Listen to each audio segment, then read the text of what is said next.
आप सभी भाइयों को, नौजवान साथियों को यात्रा के सरैया चौराहे महमूदाबाद पहुंचने पर जिस गर्मजोशी के साथ आपने स्वागत किया, इसके लिए आप सभी को बहुत बहुत धन्यवाद, मुबारकबाद देता हूं। आज अपनी जनता पार्टी के तत्वावधान में संविधान सम्मान जनहित हुंकार यात्रा में साथ में चल रहे हमारे राष्ट्रीय उपाध्यक्ष, सुप्रीम कोर्ट के एडवोकेट भाई शादाब खान साहब जी,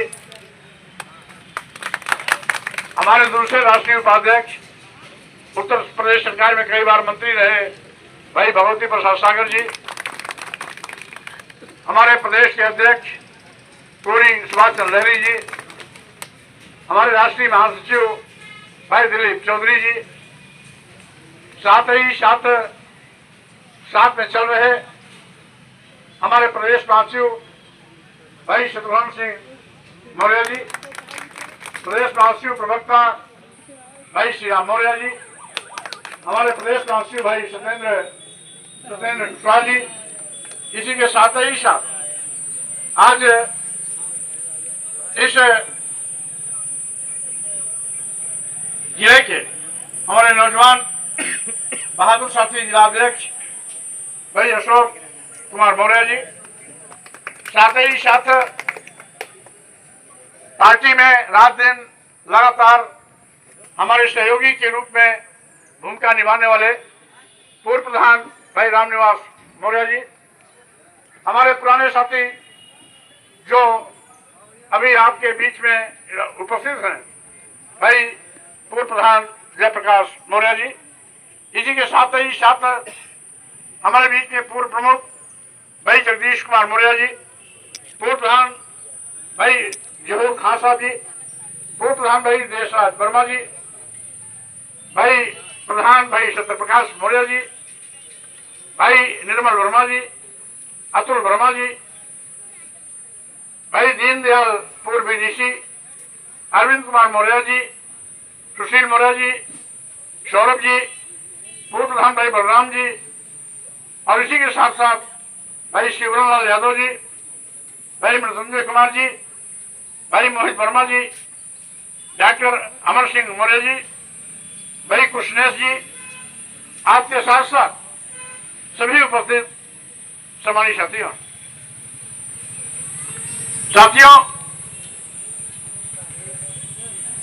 आज पूरा उत्तर प्रदेश जंगल राज बन गया, जिसमें बेतहाशा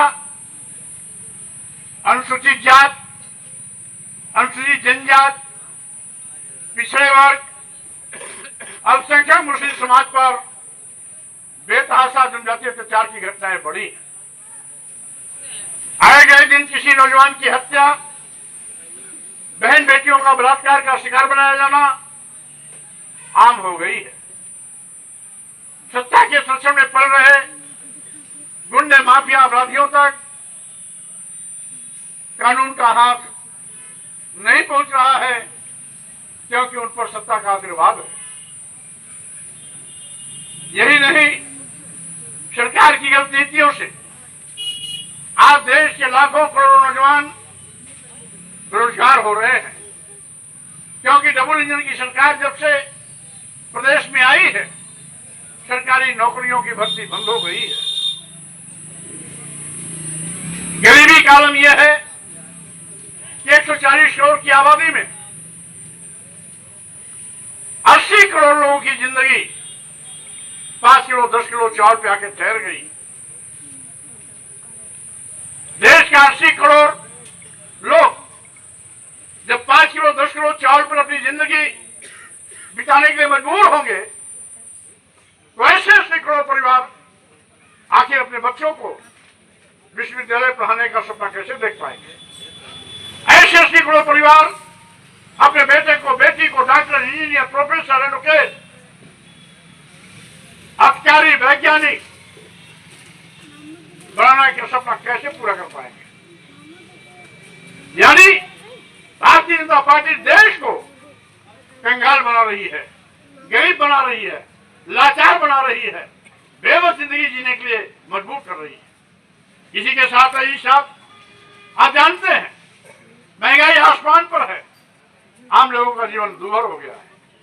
किसानों को लाभकारी मूल्य देने का वादा करने के बावजूद भी ये सरकार लाभकारी मूल्य देना तो बहुत दूर, न्यूनतम समर्थन मूल्य की घोषणा भी आज तक नहीं की।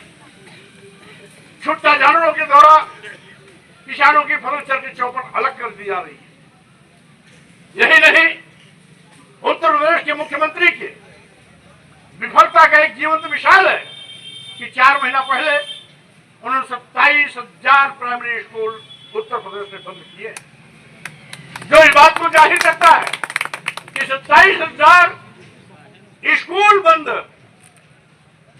करने वाले मुख्यमंत्री उत्तर प्रदेश नहीं चला पा रहे हैं, यानी उत्तर प्रदेश इनके बस में नहीं है। और दूसरी चीज, भाजपा की जो साजिश है कि गांव की शिक्षा खत्म कर दो, 27,000 स्कूल बंद होगा, उसी का एक हिस्सा है। साथियों, शिक्षा का व्यापारीकरण किया जा रहा है। महंगी शिक्षा के चलते गांव किसान, गरीब मजदूर के बेटे बेटी को उच्च शिक्षा से वंचित किया जा रहा है। यही नहीं, एक प्रधानमंत्री जी हैं जो कहते हैं मैं पहले चाय बेचता था, वो चाय बेचने वाला प्रधानमंत्री बनने के बाद आज देश बेच रहा है। जब से मोदी जी प्रधानमंत्री बने, देश के सभी बंदरगाह बेच दिए गए, एयरपोर्ट बेच दिया गया, एयर इंडिया बेच दिया गया, सभी रेलवे स्टेशन बेच दिए गए, कई दर्जन ट्रेनें बेच दी गई, यहां तक कि LIC जैसी बड़ी संस्था जिसमें 10 लाख कर्मचारी काम करते थे, उसको बेच दिया गया। यानी प्रधानमंत्री की चिंता देश के नौजवानों की नहीं है, गरीबों की नहीं है, जनता की नहीं है, किसानों की नहीं है, छात्र छात्राओं की नहीं है। चिंता किसकी है? उन्हें चिंता है अदानी और अंबानी की तिजोरी भरने का। देश के अरबों खरबों की संपत्ति, अरबों खरबों की संपत्ति जो सरकारी संपत्ति है, देश की जनता की संपत्ति है, उसको कौड़ियों के भाव अपने यार दोस्त अदानी अंबानी के हाथों में बेच दिया है। इसलिए ऐसे लोग जो आपके गुनाहगार हैं, जो उत्तर प्रदेश और देश की जनता को गरीब कंगाल बनाने का पाप कर रहे हैं, देश बेचने का पाप कर रहे हैं, 27,000 स्कूल बंद करने का पाप कर रहे हैं, देश के नौजवानों को बेरोजगार बढ़ाने का पाप कर रहे हैं, गरीबी बढ़ा रहे हैं, महंगाई से लोगों का जीना हराम करने का पाप कर रहे हैं, किसानों के साथ अन्याय कर रहे हैं, ऐसे लोगों को सत्ता में बने रहने का अधिकार नहीं है। इसलिए अपनी जनता पार्टी ने फैसला किया कि ऐसी निकम्मी सरकार को उखाड़ फेंकना है। इसलिए ये यात्रा इस संकल्प के साथ निकली है कि आने वाले 2027 चुनाव में, आगे आने वाले 2027 के चुनाव में यूपी बचाओ भाजपा हटाओ का नारा देकर के भाजपा को सत्ता से बाहर करना। इसलिए साथियों, हम जानते हैं ये काम कठिन जरूर है। स्वामी प्रसाद मौर्य के लिए अकेले चलने पर कठिन जरूर है, लेकिन हर नौजवान जो यहाँ पर खड़े दिखाई पड़ रहे हैं, ये नौजवान जिस दिन स्वामी प्रसाद मौर्य बन जाएंगे, वो चुटकी बजाते मच्छर की तरह बदल दिया जाएगा और भाजपा को सत्ता से बाहर का रास्ता दिखा दिया जाएगा। इसलिए साथियों, मैं चाहता हूं इस लड़ाई में आप हमारे हिस्सेदार बने, इस लड़ाई में हमारा साथ दें, और इतना जरूर केंद्र चाहता हूं इसी बुलंद हौसले के साथ यदि आपने हमारा साथ दिया तो आगे आने वाले 2027 की विधानसभा चुनाव में सत्ता की चाबी आप लोगों के हाथों में सौंपने का काम करूंगा।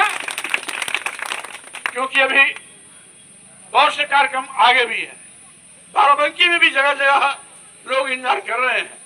आपके महमूदाबाद की सीमा से लेके बाराबंकी के बीच में जगह जगह कई बार टेलीफोन आ चुके हैं, कई घंटा से इंतजार कर रहे हैं।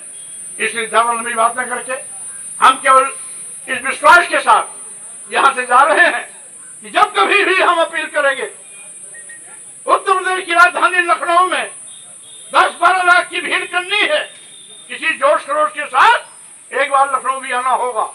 और इतना जरूर है कि साथियों, आपने मेरे करीब 25-30 साल के लगातार संघर्ष को देखा, मंत्री के रूप में देखा, नेता विरोधी दल के रूप में देखा। जो भी मेरे पास आया कभी निराश होकर नहीं लौटा है। अगर अपनी जनता पार्टी सरकार बनेगी, आप सबके चेहरे पर खुशियां लौटेंगी, विकास का रास्ता प्रशस्त होगा, आपको सम्मान स्वाभिमान के साथ जीने का अवसर मिलेगा। और आज जो गुंडे माफिया अपराधी आप पर कहर बर्पा कर रहे हैं, ये जेल की सलाखों में दिखाई पड़ेंगे। इसलिए हम आपको धन्यवाद देते हैं कि साथियों, जिस हौसले के साथ आज सीतापुर में जगह जगह किरण जोशी के साथ आपने स्वागत किया, जगह जगह सैकड़ों मोटरसाइकिलों के माध्यम से आपने अगवानी किया, जगह जगह चौथी चौराहे पर रोक रोक करके आपने स्वागत किया। इसके लिए पुनः धन्यवाद, आपको सबको धन्यवाद देते हुए मैं अपनी बात पर विराम देता हूं। जय भीम, जय भारत।